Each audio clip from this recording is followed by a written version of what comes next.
alors, on respecte pas le couvre-feu. Ah, mais... Père Noël? Ça devait arriver. Si tu attends à chaque fois de faire une vidéo pour entretenir tes répliques, voilà ce qui arrive. Tiens, avec celle-ci, tu ne devrais pas avoir de problème. Merci. Et n'oublie pas, sois sage, et ne dépasse pas les 100 FPS. Au revoir. Hop. Alors, ben voyons, qu'est-ce qui nous a amené le Père Noël? Ah, j'espère que c'est un beau truc, enfin ça a l'air. Il a parlé d'une réplique, d'un côté c'est vrai que si je dois attendre de faire mes vidéos pour entretenir mes répliques, voilà ce qui arrive. Hein. Alors, ben par où est-ce qu'on va ouvrir? Bon. Comme d'hab, hein, non pas au tournevis, soyons fous.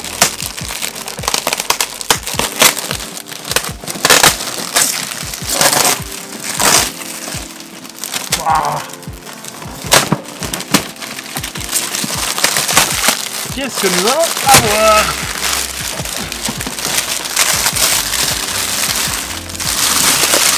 Ah bah, pas de chance. Rien sur l'emballage. Ah si, peut-être là au fond.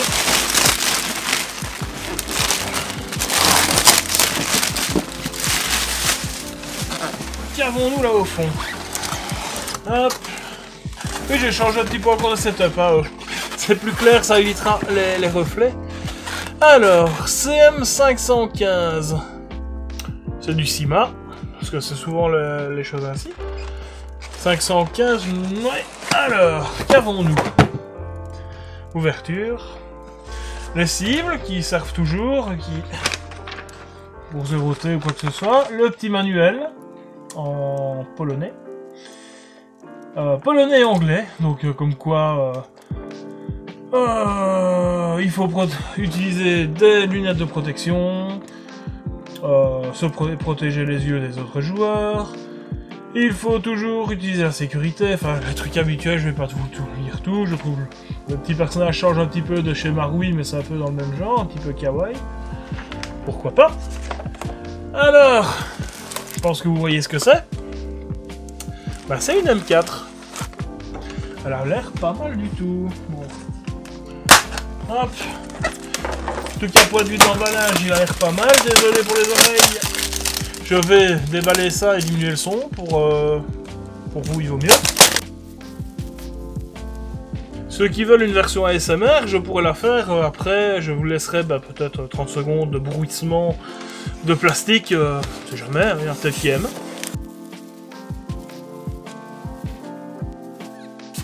Alors, on retire une petite protection ici, c'est pas mal trouvé. Ça on voit un peu plus mieux, dis donc, le contenu. Donc nous avons donc la M4. Quelques petites billes, hein, à mon avis, une centaine de billes maximum. Une batterie NiMH. Je vais sortir le tout, ce sera plus simple. Donc une batterie. Les billes, bah ça, voilà. Un chargeur. Certainement de type iCap, exactement, en ABS. On va le mettre là aussi. Bon, la boîte ici, on n'en a plus besoin pour l'instant. Je vais la mettre sur le côté. Le petit sachet plastique de même. La réplique. Donc, il y a un beau petit poids en ABS. On regardera ça un petit peu plus en détail. Là dans le fond, nous avons la tigette de débourrage. Toujours utile. Une bien grande en plus. On va faire attention de ne pas endommager le hop-up. Le joint. Une sangle de top qualité, va-t-on dire. Ah, un ressort. C'est pas grave, faudra faire les tests chronis, voir si ça se trouve. En fait, le ressort était changé directement. C'est la réplique était... voilà, je peux vous le dire. C'est pas Père Noël qui l'a acheté, je pense que vous l'aviez vu. Ça vient en fait de chez Taiwan Gun. Et chez Taiwan Gun, ils font régulièrement ça, donc ils changent leur ressort interne. Pour être plus dans des normes acceptables. Et enfin, là, c'est la première fois que je vois par contre qu'ils donnent le ressort séparé. Ou ça n'a pas été downgradé. Et le ressort ici, c'est un type M100 qui a l'air. Enfin, nous verrons bien ça après le test chronique. Et évidemment, le superchargeur NIMH classique. Prise européenne quand même. Voilà quoi. Je passe le détail, moi je suis pas fan du tout de ce genre de chargeur là. Les NIMH, oui c'est bien pour débuter, puis après on passe en lipo. Enfin ça on en discutera plus tard. La petite batterie, donc une 8.4. Tout à fait classique. Donc le chargeur en iCap et la réplique. Qui est pas... bon la réplique au silica gel. Et à la frigolite. Voilà. Alors, que dire en détail? Là, il y a un petit peu de trucs. Donc, c'est une réplique complètement ABS. Sauf la gearbox, évidemment. Mais toutes les pièces sont en ABS, donc elle est beaucoup plus légère. On est aux alentours... je ne saurais pas vous dire. Je vais chercher quelque chose, j'arrive. Voilà, ce sera un peu mieux avec ceci. Alors... on allume. Voilà. Hop, bien 0. 1,729 kg sans la batterie. Le chargeur, la batterie et la réplique. Donc en ordre de marche sans les billes. 1,980 kg. Ouais, non. Ouais, on va arrondir à 2 kg, hein, parce que là... 1,994 kg, donc 1,994 kg, voilà. On rajoute les billes, hop, on rajoute les billes. 2,40 kg, donc on est à 2 kg. Donc c'est bien une réplique en full ABS, enfin full ABS. Le canon ici est en métal, dirait-on. Donc le canon externe est en métal, on a une... non, ceci est en ABS aussi. Donc voilà, on a... qu'est-ce qu'on pourrait avoir d'autre? Non, c'est en ABS. Tube de crosse est en ABS aussi, donc on n'a que le canon externe. Et ceci. Non, le cache-flamme est en ABS aussi. Donc on n'a que le canon externe en acier, enfin oui, acier ou métal. Les visseries évidemment. La gearbox, on voit, c'est du métal, enfin c'est du Zamac. Sinon, tout le reste est en ABS. Donc voilà, ça explique le poids. Qu'en pensez? Moi, personnellement, je la trouve super jolie. Pour débuter, oui, parce que j'ai oublié de vous dire le prix. On est à moins de 70 €, donc moins de 70 € pour une réplique complète. Donc avec un chargeur, d'accord, c'est de l'iCap. Mais pour commencer, quand vous commencez à jouer, il n'y a pas besoin de plus. Hein, pour les premières parties, on prend un iCap, on voit si ça accroche bien, on prend... c'est toujours mieux de se faire prêter avant d'acheter, mais enfin, là, si vous voulez vraiment essayer, voilà, vous avez déjà votre propre réplique. C'est de l'ABS, oui, mais c'est quand même assez solide, hein, il suffit de... Enfin, c'est pas prévu pour lancer, se prendre des arbres ou quoi que ce soit, comme toutes les répliques, de toute façon. Mais pour le prix, c'est clairement quelque chose de correct. Bon, à l'utilisation, c'est du Syma, c'est quand même une marque qui est réputée, c'est pas du haut de gamme, mais c'est dans les bonnes versions cheap, si on peut dire. Donc voilà, pour commencer, c'est parfait. Bon, un petit peu plus. Donc ici, vous avez le hop-up, type M4 habituel. Il faudra voir le joint, ce qu'il donne d'origine, mais ça, ce sera pour plus les tests extérieurs qu'on ira faire après. La batterie, je suppose que vous connaissez, c'est le type de cross comme ceci, donc on a les deux clips ici.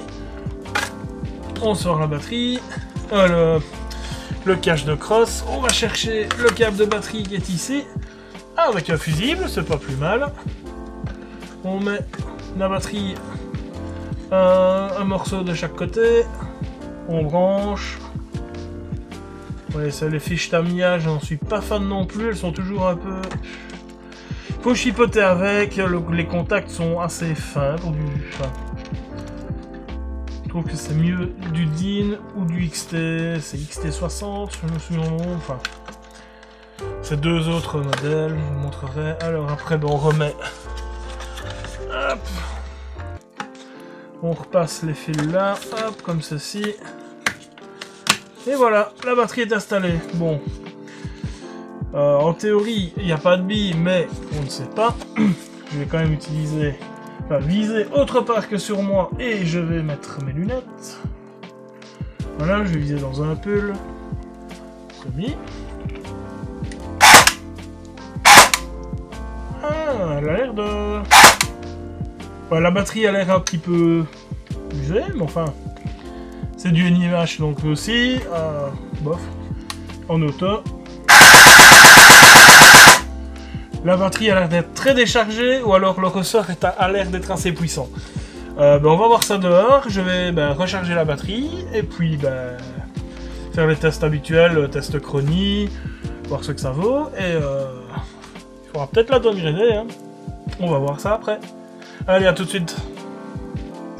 Alors, pour des raisons techniques, qu'il pleut à cordes, on va faire le test chronie en intérieur, donc ici sur un essuie pour ne pas que ça ricoche de trop. Ça ne devrait pas. J'ai mes lunettes de sécurité parce que des yeux, on en a que 2. En théorie, évidemment, hein, si vous êtes borgne ou accident, désolé, mais enfin, à ce moment-là, les yeux, on en a plus qu'un. Et les gens qui n'en ont plus, vont avoir dû regarder la vidéo.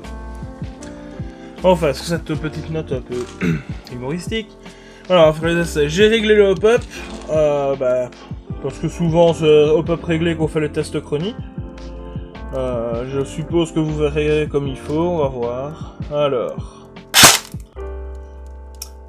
296... 314...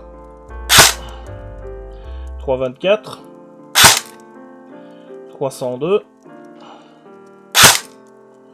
316... 394... 312... 315... 314,6... Donc on serait aux alentours de, allez, on va dire 314, 315... c'est parfait, on ne dépasse pas les 350 FPS. Donc ici on est avec le hop-up réglé, évidemment. Ce qu'on peut faire, c'est... Je vais vite retirer le hop-up. Voilà. C'est bien ça. Oui, hop. Et on va refaire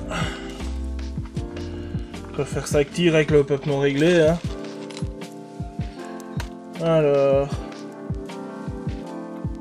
Allez. Ah, 3,95. 3,96. 3,86. 3,96. 3,90. Bon.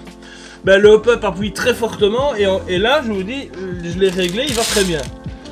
Donc, on est à une portée correcte, la bille ne part pas en cloche ni quoi que ce soit. Ça veut dire deux choses. Soit le hop-up est de très mauvaise qualité, donc on doit l'appuyer trop fort. Ce qui est fortement possible vu que je dois le régler presque à fond. Donc ça voudrait dire qu'il faudrait faire un petit upgrade du côté du jeu à hop-up. Et en contrepartie, un downgrade du ressort. Peut-être que ce ressort-ci, livré avec, est pour ça. Je ne sais pas, on va... Ce sera l'objet d'une autre vidéo à mon avis, parce que là, le démontage, ça va peut-être être fastueux. Ou je démonte... voir ce qu'on a en intérieur. Ouais, il y a moyen de faire ça. Je vais préparer quelques outils, on va regarder à ça alors. Bon, on va commencer le démontage, comme ça fera un petit peu démontage M4 rapide. Faut pas énormément d'outils, surtout sur ce type de réplique. Alors, principalement, un tournevis assez long pour aller dans le tube de crosse, parce qu'il y a une vis en fait qui se trouve là-bas, donc il vous faut un tournevis assez long. Et clé Allen, donc 6 pans BTR, ici. Alors, qu'est-ce que j'ai? Toc. Celle-là, non.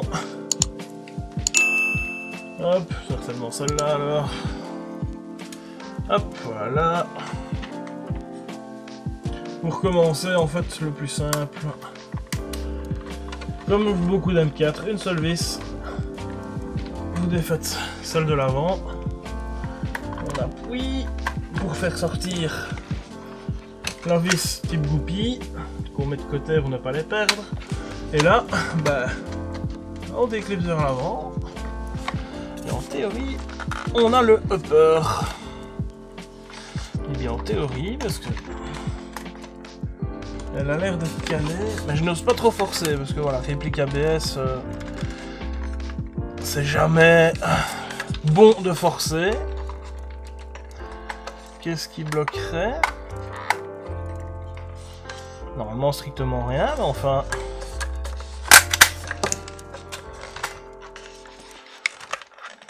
Ah bah voilà, on force un petit peu. Espérons de rien casser, non, voilà. C'est juste... l'imitation levier d'armement qui bloque un petit peu. Voilà, donc on voit la couleur de la gearbox qui n'est pas des plus belles, mais on s'en fout un peu, c'est à l'intérieur. Ça on l'a démontré plus en détail.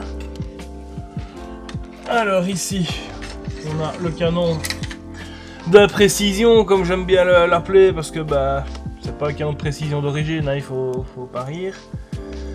Le joueur pop, bah joueur pop d'origine, on voit qu'il est... Ici on est réglé bien au minimum, on a la petite arrêt, la butée. Bah, malgré qu'il soit à l'arrêt, enfin qu'il soit coupé, l'effet coupé, on a quand même une légère petite bosse en interne, mais c'est vraiment très léger. Ça, à mon avis, ça ne doit même pas bloquer la bille. Mais le joint est à changer. À mon avis, c'est les joints d'origine. En plus, ça a été collé pour l'étanchéité. C'est pas mal, c'est pas plus mal. Mais ça fait un peu dégueulasse. Autre chose étrange, il était usiné ici pour faire un arrêt ou quelque chose, alors qu'il n'y a rien qui l'arrête. Et pas trop. Alors, on va le remettre dedans. Ça sera l'occasion de faire des vidéos. Chose étrange aussi, d'habitude, on a un ressort ici, sur le petit pépillon ici. Pour bien faire la jonction ici avec le nozzle. Comme ça, ben... Avec le petit ressort, en fait, le bloc hop-up est poussé vers l'avant, la gearbox vient contre, donc il y a vraiment à chaque fois, ça joue un petit peu et ça améliore l'étanchéité. Ici, il n'y en a pas, donc peut-être que ce serait bien d'en mettre un petit, on va voir. Bah ici, sans démonter vraiment tout, qu'est-ce qu'on peut voir? Pas l'occasion de voir si c'est sur roulement ou sur bushing? Ben non, évidemment, malheureusement. Voilà, c'est une simple review. Je la démontrer de toute façon pour faire de l'upgrade, parce que oui, je vais m'en servir pour faire la série upgrade pour les débutants. Donc pour pas beaucoup d'argent, on upgrade au fur et à mesure, un petit peu tous les mois pour avoir une réplique, une réplique pas chère au début. Je vous dis, ici on est à moins de 70 €. Chez Taiwan Gun, parce que chez Airsoft Entrepôt, elle n'était plus de stock. Sinon j'aurais bien commandé là. Elle est un petit peu plus chère, je pense dans les 75 €. Enfin, on va dire moins de 80 €. Nous avons une réplique donc en ABS, ok, mais ça n'a pas l'air d'être de la merde, si on peut dire. Ici, le canon externe est bien en métal, hein, donc canon externe métal, donc de là jusque là. Le garment est en plastique évidemment, donc en ABS, mais le canon externe est en métal, peut-être pour faire un petit poids vers l'avant, faire un... je sais pas, enfin, pour une réplique pour débuter, je trouve que c'est pas mal. Ici aussi, on a un cylindre plein, donc ça veut dire qu'on a un canon plus long.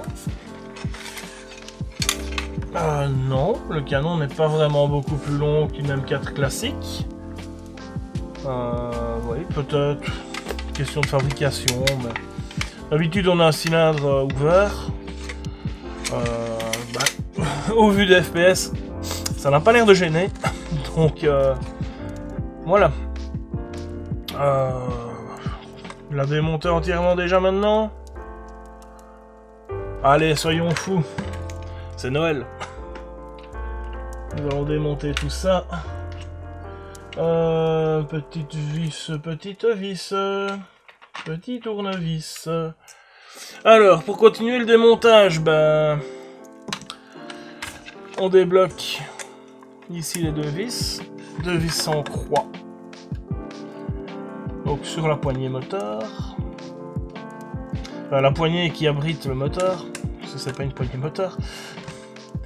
En tenant toujours bien ici, parce que le moteur est sur ressort pour les réglages. Donc si vous ne le tenez pas, vous avez un risque de soit casser la patte ici, parce que ici on est quand même à l'ABS, soit que toute la plaque saute. Bon là j'ai déjà perdu une vis. Ah non, c'est pas une vis, c'est ceci. Hop. La petite plaque qui vient ici appuyer pour ne pas appuyer vraiment sur l'axe du moteur. Alors, ensuite on bascule un petit peu. Oh, plus facile. Hop.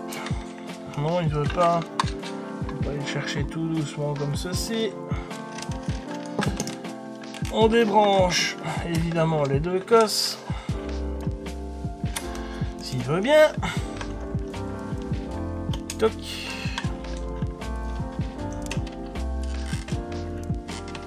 Alors, avant de tout retirer, la borne positive est notée, donc c'est bon. Bah, moteur complètement non-M, hein, on n'a strictement aucune indication dessus. Même pas une petite étiquette marquée CIMA ou quoi que ce soit, donc on a juste FS 480 SA avec un numéro de série, je ne sais pas exactement à quoi il correspond. Enfin, il a l'air de bien fonctionner, donc pourquoi pas. La tête est sur vis, donc on peut changer la tête en cas d'usure, c'est pas plus mal. Alors, une fois qu'on a ça dans le fond de la poignée, mais ça va être dur de voir parce que je n'ai pas le parfait éclairage. Ah bah là ils ont été un petit peu radins, en fait normalement il y a 4 vis, il y en a que 2. Sorti amplement, hein. J'ai déjà fait une partie avec même 4 de chez D-Boy. Fin de partie, je me suis rendu compte qu'en fait sur les 4 vis, il n'y en avait plus qu'une qui tenait. Parce que elles s'étaient desserrées, j'avais oublié de mettre un petit peu de frein filet. Ou je les ai mal serrées, c'est fort possible aussi, puisque c'était vraiment dans les débuts où je commençais à chipoter dans la mécanique airsoftienne, si on peut dire. Donc là, automatiquement, on fait des erreurs, c'est normal. Le but, c'est d'apprendre ces erreurs.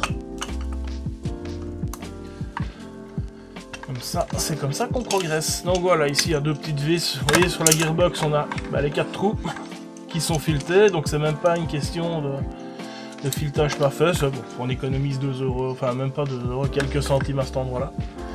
Et là on peut voir déjà un bushing, donc c'est les paliers en métal. C'est déjà pas mal. Donc moi au début quand j'ai commencé, c'était vraiment du cheap de chez cheap. On avait droit à des paliers comme ceci en plastique. Et en plastique qui ne tenait jamais. Alors ici pour retirer la crosse, on a le petit bouton qu'il faut lever plus que la normale en faisant levier avec quelque chose. Ce qui n'est pas des plus simples. Surtout si on n'a pas envie de casser. Et le ressort est très très dur, évidemment. Donc pour le lever avec les doigts, c'est pas des plus simples. Voilà. Donc ça on retire le bout de crosse. On a le tube de crosse. Et là je ne sais pas si vous allez voir dans le fond. On a notre super vis, c'est pour ça qu'il nous faut le tout grand tournevis que j'ai acheté exprès quand j'ai commencé l'airsoft. Parce que je n'avais aucun tournevis qui allait. Bon il est un peu plus grand mais c'est pas gênant. Et là vous avez une grande vis qui est logée dans la gearbox, plus précisément dans le guide ressort qui est à l'arrière. Voilà, une fois qu'on a ça on peut retirer. Oui, en faisant attention, le mieux c'est de retirer d'abord la grande vis. Voilà, c'est coincé évidemment.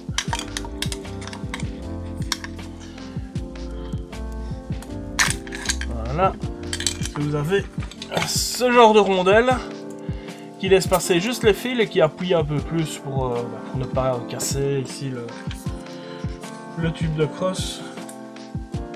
Alors. Ah oui, le passage est vraiment étroit. Ils n'ont pas fait un tube creux complètement, on a juste le passage pour faire passer le connecteur. Bon, c'est pas des plus... Bon. C'est pas simple. Évidemment,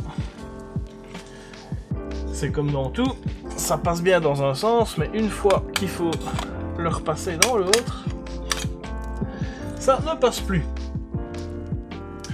Bon, ben en attendant, on va le laisser comme ça. De toute façon, c'est juste pour un simple démontage, pour voir un petit peu ce qu'on a plus bas. Donc je vais pas me casser plus la tête et vous montrer un petit peu comment on démonte. Ça ne gênera pas trop pour l'instant. Donc pour le reste du démontage, on a cette petite vis ici. On va bien attention qu'elle ne tourne pas là derrière, parce que au contraire de la première, qui est avec une face sur le côté, ben là, il n'y en a pas. C'est comme ça sur tout, hein. Je vous dis pas, c'est pas un problème de fabrication ou autre chose. Ça leur aurait quand même coûté moins cher de faire deux vis les mêmes. C'est parce que c'est comme ça. On va mettre sur le côté. Alors, une fois qu'on a ceci, il reste à retourner. En faisant attention au câble. On doit démonter. Puis évidemment, une vis BTR. Enfin, si je prends l'embout BTR Allen pour mettre dans une vis cruciforme, ça ne va pas aller. Donc on démonte le petit bouton de l'éjection de chargeur avec son petit ressort. Ça aussi est en ABS. Alors, comme à mon avis le tout, hein, c'est pas un problème. Et ici, la seule chose qui reste, c'est la petite goupille ici. Il suffit en théorie de chasser, mais il y a un sens parfois. Voilà, il y a un sens là. Voilà. Prendre une petite pointe plus longue. Comme ça, on a un peu plus de force pour aller chercher. Vous voyez, il y a un côté qui est un petit peu cannelé pour retenir. Voilà. Et ici, maintenant, on n'a plus qu'à démonter. Enfin, démonter à la sortie, il n'y a plus rien qui la tient. Bon, évidemment, avec les fils toujours là dans la tube de crosse, c'est un peu embêtant. On a un arrêt ici, c'est... Ouais, alors, comment... Ah oui. C'est ma faute. Se mettre en semi. Comme ça, on a un petit peu plus de débattement. Enfin, en théorie. Et ici... Et l'attache aussi ici, que j'en profite, l'attache est en plastique aussi, hein, donc... Alors... Hop...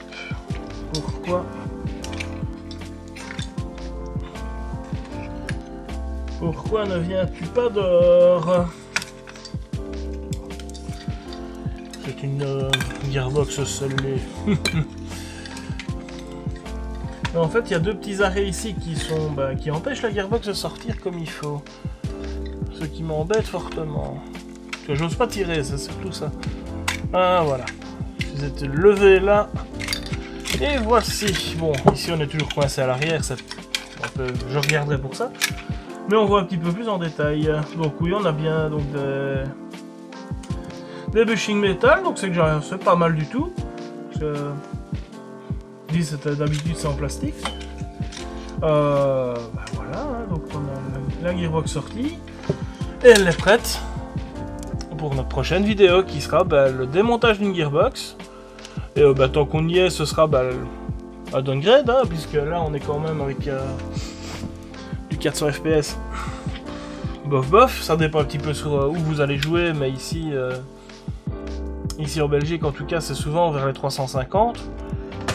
Il y a des parties évidemment autres où on est à 400, toléré pour de l'anti-snipe. Bah, voilà, moi je pense plus faire une réplique ici pour vous montrer comment faire du 350 FPS pour être accepté vraiment partout. Même en CQB, hein, pourquoi pas. Et voilà, donc ici bah, on a pour la review, bah, que peut-on dire de plus? Parce que là pour revenir à la M4, bah pour le prix je suis étonné, ça a l'air d'être quand même de la bonne qualité, il faut voir maintenant évidemment au fur et à mesure des parties. Si on la laisse d'origine, ce qui ne sera à mon avis pas mon cas, mais je vois qu'il y a des choses qui ne seront pas changées.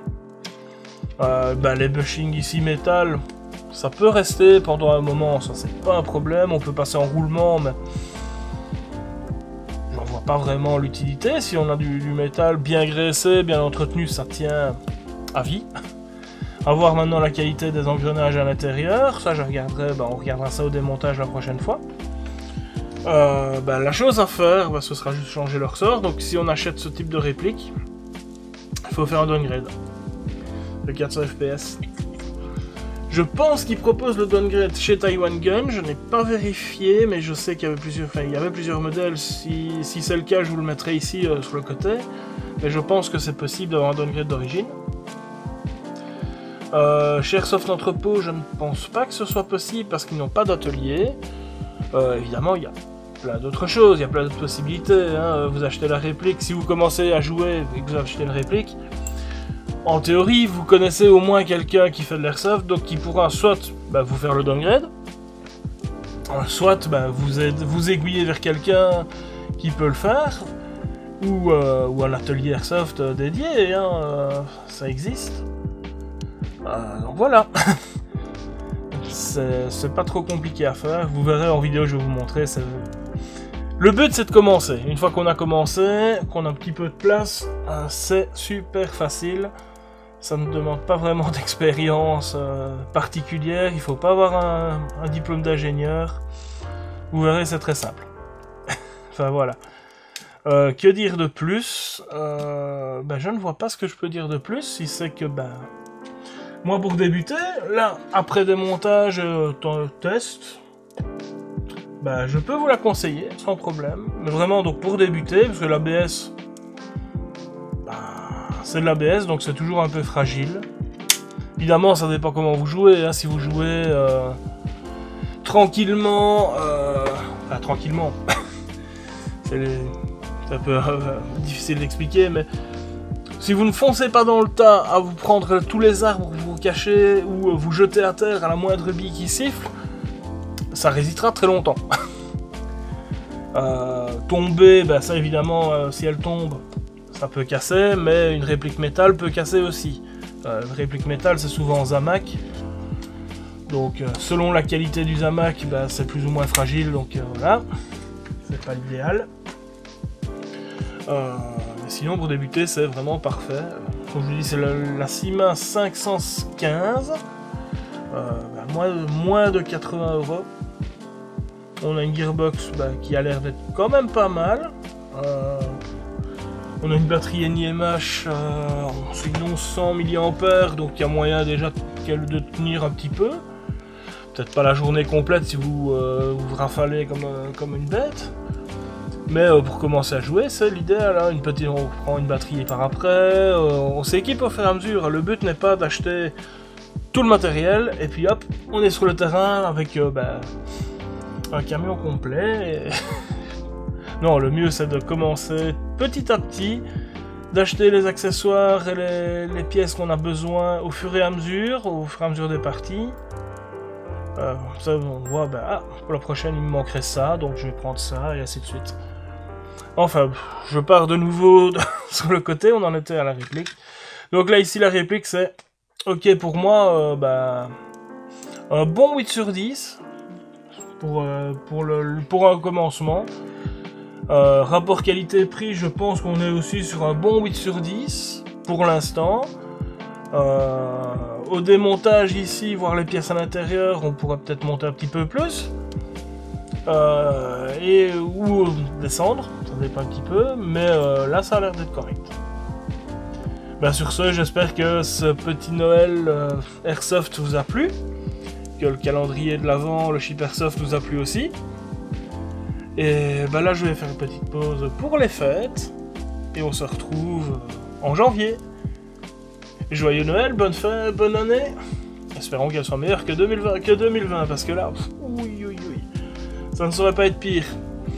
Allez, à la prochaine, et bonne fête.